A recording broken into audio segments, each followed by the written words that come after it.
এবার ঠান্ডাটা কিন্তু ভালোই পড়বে। পড়ুক পড়ুক, আমি তো চাই ঠান্ডাটাকে জমিয়ে পড়ুক, তারপরেই তো আমাদের বিক্রি বাট্টা খান বাড়বে। এই যে এত নতুন চপের ভ্যারাইটি লঞ্চ করেছি, সেগুলো খাওয়ার জন্য তো একটু ঠান্ডা পড়তেই হবে। তা যা বলেছো গুরু গুরু, কিন্তু নতুন চপের ভেরিয়েন্ট আবার কবে লঞ্চ করলে? এই বেগুনি, তুই জানিস যে নতুন চপের ভেরিয়েন্ট লঞ্চ হয়েছে? গুরু, ও জানবেই বা কি করে, কতক্ষণ আর দোকানে থাকে, সারা দিন রাত তখন বিয়ে বাড়ি ডালের সঙ্গেই পড়ে রয়েছে।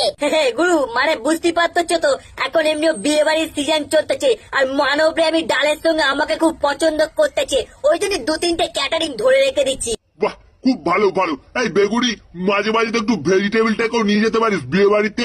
শুনছিলাম ও নতুন বিয়ে করেছে, একটু সংসার খরচা এক্সট্রা বেরিয়ে যেত।